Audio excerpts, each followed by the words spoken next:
Good morning and good evening. Welcome, ladies and gentlemen, back to the Authentic Life podcast. Today, I have my best friend, partner in crime. Ladies and gentlemen, this is Name Gratis with me. Okay, so how's it? So last week we spoke about a 90-day challenge and all of that. So in the last podcast, you can go watch that if you really want to. Just a quick little explanation. The 90-day challenge, we are just more than 10 days in. So we're going 11, 12 days now. I think by the time you guys watch this, it should be around day 15, day 20. Not 100% sure how the editing is going to go. But if you do want to join the challenge, sorry about that, go hit up our Instagram page, it's underscore the authentic life, and message us, share us videos and all that, and we'll post it on Instagram as well. But yeah, so today I've got a question for Nam actually. It's a 2-part question. You ready, Nam? Yes, straight into it. Let's do it. Okay. So, what's an example from your life when you reacted with your emotion? Oh, that's a deep question. Off the top of my head, I would say in my younger days when we started rowing, I think a lot of my emotions in rowing came from that. Like when you're rowing that 1K or you're doing that, what is it called? When we had to test to Time see for trials. half, yeah, our time trials. I think I expressed so many emotions during those time trials. I used a lot of anger that I'd probably built up, or sadness, or even excitement. I used all three as a combination to boost me. Okay, all right. So then the next question, what is a time when you were able to observe your emotions instead and choose your thoughts? So it's you felt these emotions coming through, but you chose to use your thoughts instead of your emotions. So you chose to do something else instead of react with your emotion. Have you ever had that? Yeah. So I think I am. I've never been one to act on my emotions. I think from a young age, I've always, oh well, not really from a young age.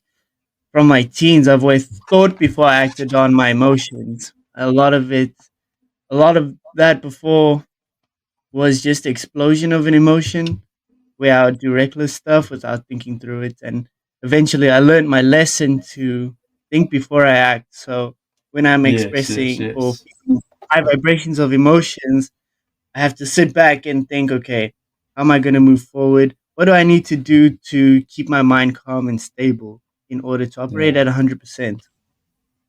Okay. Yeah.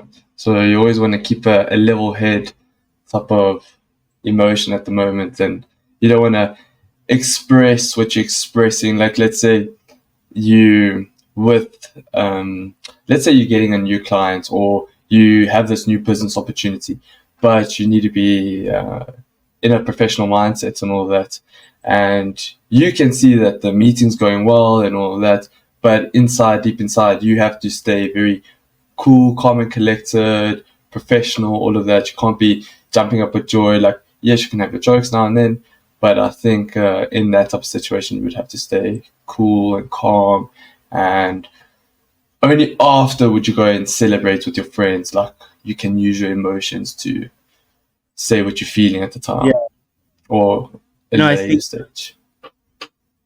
as a man, you have to keep your emotions close to you and not let them just jump out because you can literally do and say anything and come back to regret what you've said and done. Like Exactly. in that And meeting, you could be expressing so much happiness, and the client in front of you is like, okay, this guy's too excited.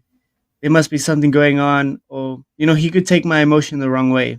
when it comes to a business environment and you have a business deal that's going on, I guess it is you have to keep very calm. You don't want to show too much. Okay, you don't want to give too much away. This is like a person you have met in the past and all that, but he knows a certain personality that you are.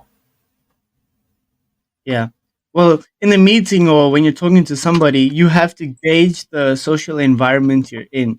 You have to almost put yourself in their mind to think, okay, what is their emotion they're trying to express, but at the same time, what is the emotion they're trying to hide?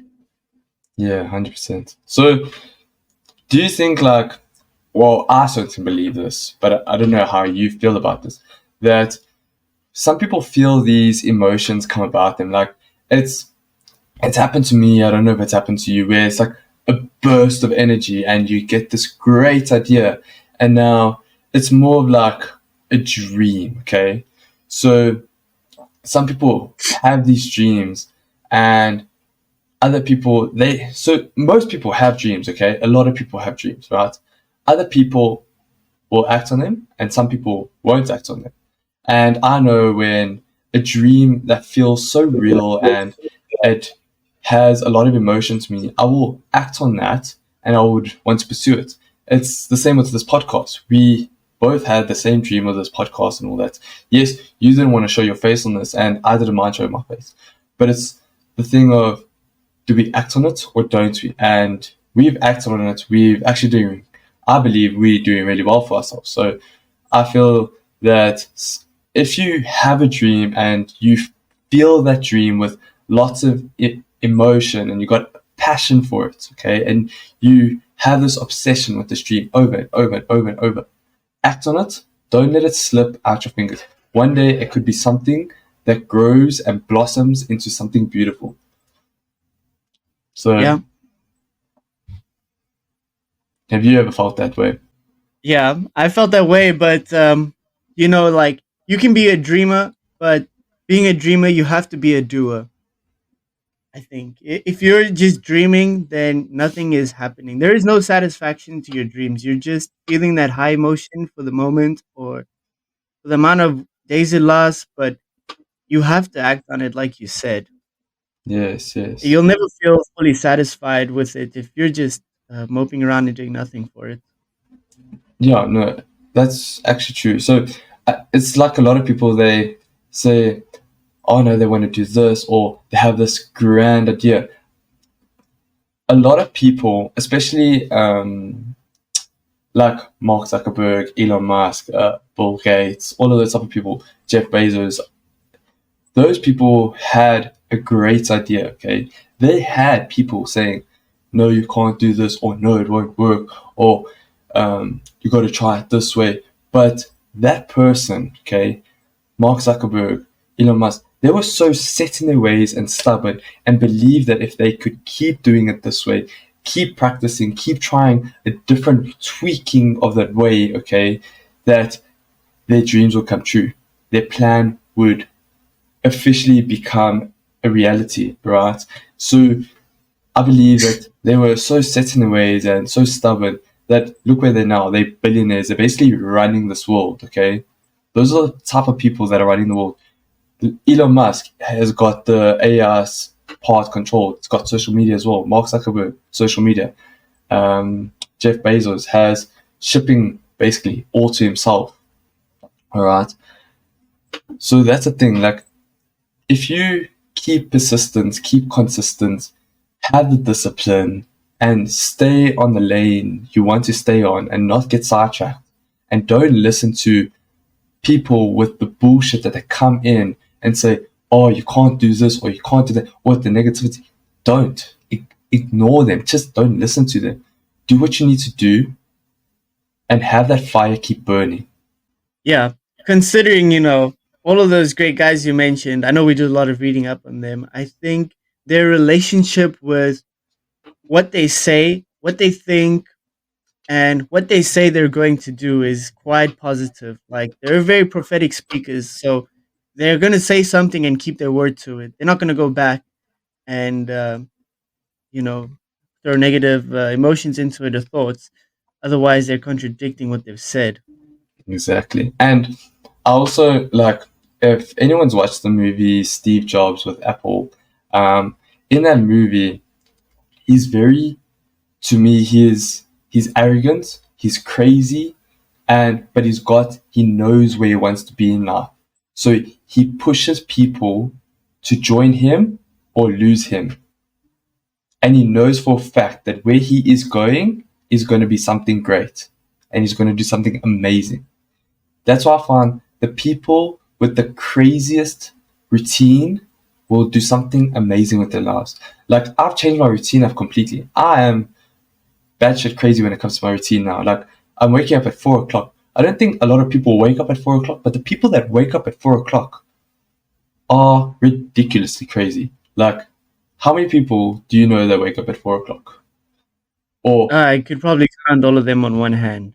exactly. And in that time, so I'll wake up, shower, or I've showered the night before, so I don't need to shower. I'll wake up, do morning meditation, okay? But if there's some work that I forgot to haven't done last night or wanted to do in the morning, I'll complete that, go to gym in the morning after that, then start the rest of my day out. And I'll be home by like 7:30, doing work, completing work, then heading to coaching, continuing that. So it's just a matter of how bad shit crazy do you want to be in life? Do you want it that bad, or do you say you want it that bad? It's all about obsession. Obsessing, 100%. exactly. You need to be obsessed with the thing that you love. Yeah. You need to live in between reality and a dream life. You have to be delusional in order to achieve the goals you're trying to achieve. You have to be that certain type of insane that when you're awake, you're in your dream. And when you're dreaming, you're awake. That's the kind of world you got to be in. Exactly. I know with Naim, he's insane when it comes to his sleep schedule. This man either gets no sleep at all, or it's like during the week he gets no sleep. Then on the weekends come, he catches up that sleep. But in that week, he's done more work than anyone else has because he's still living there in Texas, but he's still got that South African time zone built inside of him. Yeah, no, I don't think that time zone's ever going to leave me alone. Because when I'm messaging Naim, and it's the time that he's supposed to be sleeping, or I think he's sleeping, he'll message me back, and I'm like, what the hell? This dude's still awake. So then I ask him, he's like, no, he's busy editing stuff for his clothing brand, or he's busy got new ideas, or he's doing his daily affirmations, or he's meditating, or he's just come from gym. You have to So stay on top of your goals, and if you're falling behind that, then you're literally running a race you can't win. exactly, exactly. You want to keep what's it? You want to keep all your ducks in a row, okay? And the only way to do that is with time. And I know people struggle with time. That's the biggest aspect in people's lives.